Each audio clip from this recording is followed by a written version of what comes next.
जय श्री कृष्ण दोस्तों, राधे राधे। कैसे हैं आप सब? ठाकुर जी की कृपा से आप सब स्वस्थ होंगे, मस्त होंगे। देखिए दोस्तों, मैं अपने ठाकुर जी की सेवा कैसे करती हूँ उसके लिए मैंने पहले से ही चैनल पर वीडियो डाल रखी है। आज इस वीडियो में मैं आपको जानकारी दूंगी कि अगर आप ठाकुर जी की सेवा लेना चाहते हैं और आपके मन में बहुत सारे क्वेश्चन हैं, कैसे करें, क्या करें, किस तरह से सेवा करें, तो मैं कोशिश करूँगी इस वीडियो में एक एक करके आपके सारे डाउट्स क्लियर करने का, ताकि आपको ठाकुर जी की सेवा लेने से पहले आपके मन में जो भी सवाल हैं वो सारे आपके समाप्त हो जाएं। देखिए दोस्तों, अगर आप चाहते हो ठाकुर जी की सेवा लेना, सबसे पहले एक बात आप अपने मन में अच्छे से बिठा लीजिए कि ठाकुर जी हैं हमारे श्री हरि विष्णु का बाल स्वरूप। ठाकुर जी की सेवा बिल्कुल ऐसे की जाती है जैसे छोटे बच्चे की जाती है। जैसे हम छोटे बच्चे की छोटी छोटी चीज़ों का ध्यान रखते हैं ना, उसी तरह हमें ठाकुर जी का भी बहुत ध्यान रखना होता है। और एक बात, जब आप ठाकुर जी की सेवा लें तो जिस तरह से आप सेवा कर सकें उसी तरह से सेवा करिए। जो आपने एक बार नियम उठा लिया उसी तरह से करिए, किसी की नकल मत करिए। पहले आपने बहुत सारा सेवा का भार उठा लिया, बाद में आपसे कर नहीं पा रहे हो, फिर आपने कम कर दिया तो वो पाप चढ़ता है। ऐसे मत करना दोस्तों, जितना आपसे बने उतना करो। देखिए, ठाकुर जी को डेली स्नान कराना है, इत्र मालिश करनी है, ठाकुर जी के डेली वस्त्र चेंज करोगे, ठाकुर जी को धुले हुए वस्त्र धारण कराने हैं, साफ स्वच्छ वस्त्र। आप ठाकुर जी को धो के वस्त्र दोबारा पहना सकते हो, लेकिन ठाकुर जी को आप गंदे वस्त्र नहीं पहना सकते हो। देखिए दोस्तों, ठाकुर जी का जो स्नान का जल होता है उसे आप थोड़ा पीजिए। अगर घर के सदस्य पीना चाहते हैं तो उन्हें थोड़ा थोड़ा पिलाइए। सारे घर में छींट दीजिए। फिर भी जल बच जाता है तो आप उस जल को तुलसी के पौधे में डाल दीजिए। अगर आपने और भगवानों को, महादेव को, या फिर आपने माँ दुर्गा गणपति को भी साथ में स्नान कराया है, वैसे कराना नहीं चाहिए लेकिन आपने कराया है, तो फिर आप तुलसी में जल नहीं डालेंगे, आप जितना भी जल है सारा पौधों में डाल दीजिए। ठीक है दोस्तों, ठाकुर जी को विशेष तिथियों पे, जैसे एकादशी हो गई, पूर्णिमा हो गई, अमावस्या हो गई, हमारे त्यौहार होते हैं बड़े बड़े, पंचामृत से अभिषेक कराना है ठाकुर जी का। नॉर्मल जल से स्नान नहीं कराना है। यमुना जल, गंगा जल तो आप हो सके तो रोज़ डालिए उनके स्नान में, लेकिन त्योहारों पे, एकादशी पे, बड़ी बड़ी तिथियों पे आपको पंचामृत से ही उनको अभिषेक कराना है। ठीक है दोस्तों, ये हो गई ठाकुर जी के स्नान की बात। अब आते हैं ठाकुर जी की भोग सेवा पे। देखिए, अगर आपके घर में लहसुन प्याज का बनता है, घर के सदस्य नहीं मानते हैं, भगवान हमारा भाव जब स्वीकार करते हैं जब हम घर में सुख शांति होती है, तभी भगवान हमारा साथ देते हैं। अगर आपके घर के सदस्य नहीं मानते हैं लहसुन प्याज खाए बिना, तो आप ठाकुर जी को, या तो आप ठाकुर जी का अलग से सात्विक भोजन बनाइए। ठीक है, आप भोग सेवा में खाना नहीं दे पा रहे हो तो कोई दिक्कत नहीं, आप ठाकुर जी को फल का, दूध का, माखन का, मिश्री का, ड्राई फ्रूट्स का, जूस का, इन सब का भोग लगा सकते हो। ठीक है दोस्तों, लहसुन प्याज का ठाकुर जी को भोग नहीं लगता है। कुछ चीज़ें हैं जिनका भोग बिल्कुल नहीं लगता है, वो भी मैं आपको बताऊंगी। अगर आपके घर में लहसुन प्याज बनता है तो आप ठाकुर जी के अलग से बर्तन बना लीजिए, उन बर्तनों में आप ठाकुर जी को भोग लगाइए। आप कम से कम ठाकुर जी को 2 बार खाना, 2 बार दूध, तो कम से कम ठाकुर जी को आपको 4 बार भोग सेवा देनी ही देनी है। बिना तुलसी दल के ठाकुर जी कोई भी सेवा स्वीकार नहीं करते हैं दोस्तों। इसीलिए आप ठाकुर जी का जल में तुलसी जरूर डाल के रखिए। बिना तुलसी के ठाकुर जी जल तक ग्रहण नहीं करते, तो बाकी चीज़ें तो क्या ही ग्रहण करेंगे। ठाकुर जी के आपको जिस भी चीज़ का भोग लगा रहे हो उसमें आपको तुलसी जरूर से डालनी है, बिना तुलसी के भोग नहीं चलेगा।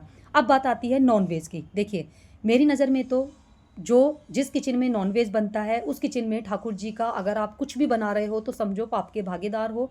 ऐसी किचन अशुद्ध होती है, उस किचन में आपको ठाकुर जी का बिल्कुल भी भोग कुछ भी नहीं बनाना है। नॉनवेज जहाँ बनता है वहाँ तो किचन बिल्कुल अशुद्ध हो जाती है दोस्तों।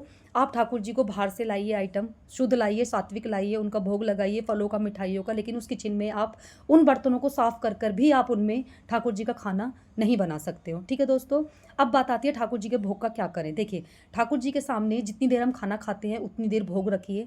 उसके बाद ठाकुर जी को जल ग्रहण कराइए। ठाकुर जी के सामने से भोग उठा लीजिए। ठाकुर जी के सामने पूरे दिन भोग नहीं रखते हैं। भोग को उठाने के बाद आप उस भोग को पूरे परिवार में वितरण कर दीजिए। अगर घर में किसी ने ड्रिंक किया है, नॉनवेज खाया है, ठीक है, आप उसको, उस प्रसाद को मत दीजिए, उसको प्रसाद नहीं दिया जाता है। बाकी जो लोग हैं आप उनको प्रसाद दे दीजिए। अगर आपको पीरियड्स हो रहे हैं तो आप भी वो भोग ग्रहण नहीं कर सकते हो, क्योंकि आप भी अशुद्ध हो। ठीक है दोस्तों, इस तरह से हो गई ठाकुर जी के भोग सेवा। ठाकुर जी के पीने के जल का क्या करना है। ठाकुर जी के पीने का जल आप स्वयं ग्रहण कर सकते हो, बच्चों को दे सकते हो। बच्चों की बुद्धि तीव्र होती है, ठीक है। ठाकुर जी का जो पीने का जल होता है उसको आपको ऐसे पौधों में या गमले में नहीं डालना है, उसको आप ग्रहण कीजिए, दूध में डाल लीजिए, पानी में चाय बना लीजिए, कुछ भी करिए, लेकिन आपको ग्रहण करना है किसी भी तरह से। ठाकुर जी का जो भी आपने भोग चढ़ाया है वो भोग ग्रहण किया जाता है, उसे पूरा परिवार ग्रहण करता है। बस ड्रिंक वालों को और नॉनवेज खाने वालों को आपको ठाकुर जी का भोग नहीं देना है। अगर आप ठाकुर जी को खाने की सेवा नहीं दे सकते हो तो कोई दिक्कत नहीं है। ठाकुर जी के लिए आप आराम से फलों का, मिठाई का, किसी भी चीज़ का भोग लगा सकते हो। बस इतना ध्यान रखना है कि सात्विक होना चाहिए। ठाकुर जी हमारे मेवे मिठाई के भूखे नहीं हैं, ठाकुर जी भाव के भूखे हैं। आप ठाकुर जी को छोटा सा तुलसी डल डाल के अगर जल भी प्रेम से पिलाएंगे तो ठाकुर जी उसे भी मेवे समझकर ग्रहण कर लेते हैं। ठीक है दोस्तों, ये हो गई ठाकुर जी की पूरी भोग की जानकारी। इसके बाद बात आती है कि अगर आपको पीरियड्स हो रहे हैं तो ठाकुर जी की सेवा कैसे करें। घर में कोई है नहीं तो हम क्या करें। देखिए दोस्तों, पीरियड्स में ठाकुर जी की सेवा आप नहीं कर सकते हो। ठाकुर जी की आप किसी भी चीज़ को हाथ नहीं लगा सकते हो। आप मन से सेवा कर सकते हो, मन से पूजा कर सकते हो, लेकिन स्पर्श से आप सेवा नहीं कर सकते हो। 5वें दिन जब आप 2 बार सर धो लेते हो उसके बाद ही आप ठाकुर जी की सेवा ले सकते हो। आप घर बाहर से ड्राई आइटम मंगा लीजिए, नमकीन बिस्कुट हो गए, फल हो गए, बच्चों से किसी से भी आप अपने, अगर आपके घर में कोई नहीं है तो आपके आसपास कोई है उससे बुला के आप ठाकुर जी को भोग सेवा दिलवा दो, इससे भी चल जाता है। बट आप 5 दिन तक ठाकुर जी को स्पर्श नहीं करोगे, इससे हमें अपराध लगता है दोस्तों। ठाकुर जी को हमें स्पर्श पीरियड्स में नहीं करना है। कुछ लोग बोलते हैं कि हम कर लेते हैं, लेकिन ये गलत होता है। इस तरह से आप अपराध के भागीदार मत बनिए।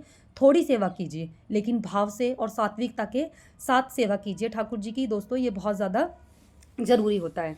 अब उसके बाद बात आती है कि अगर हम ठाकुर जी को पूरे दिन बैठे रहते हैं, हमसे सुलाने का भाव नहीं होता, तो हम ठाकुर जी को कैसे सुलाएं। कोई दिक्कत नहीं है, अगर आप ठाकुर जी को नहीं सुला पाते हैं तो बिल्कुल मत सुलाइए। जैसा आपने एक बार सुबह से शुरू से सेवा ली है आप वैसी ही सेवा दीजिए, किसी की नकल मत करिए।